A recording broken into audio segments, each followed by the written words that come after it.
Blackburn have obviously been in good form last couple of weeks. Scored some goals.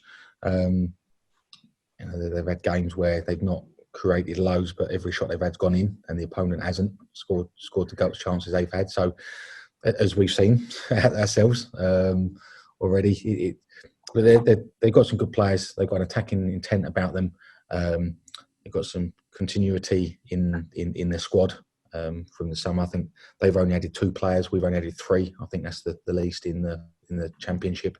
You guys might correct me if I'm wrong. Glenn's normally good on his stats. But I think so. They got continuation as well, and they're that dangerous side at the moment. And in a striker in Adam Armstrong, they've got a top striker at this level. Well, both trained today, which is really good news. Benno's further down the line than Rousey. Rousey, a lighter session today. Benno done a full session, so that certainly adds to the group, the experience and the dynamics of two very key players for us. So hopefully. No reaction from today's sessions, and they train tomorrow, and they're available for selection for the weekend. You set the standards, and you set the bar, and you get expectation levels, and that's from me. My expectation levels on my group of staff and players, but then you get the outside expectation as well of the fans saying, right, we're just going to win every week, and we have to live with that. And I've got no issue with that whatsoever. So I'm frustrated when we don't win. Watch the game back. I didn't quite make it to Sunday morning. I watched the game back Saturday night when I got in, and I was really pleased with what I watched.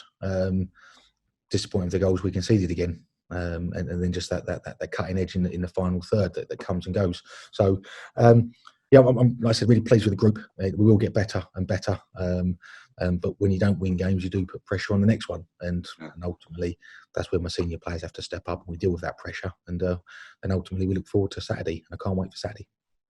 When you need that lift, you're not getting it. You're not getting it from the fans. But again, it's the same for everybody. So I think there will be spells during the season where maybe we have started quite slowly at home. Not winning the first 2 games. Other teams have started like a steam train. It will even itself out over the course of the season. We start like a steam train after lockdown. I think 6 of the 9 games and had a great run. We have to find that momentum and that form really quickly, but we have to find it from within. We have to find it within ourselves, and that comes from me getting the training right, the team selection right, and then the players finding it within their heart and their heads to make sure they're at their best as well. First couple of games talked about no focus and mentality in the group, and it not being quite right. Well, that's back. The focus, their mentality is there. We're getting better, but we have to turn that into wins. And ultimately, that's what you're judged on in football, is winning games of football.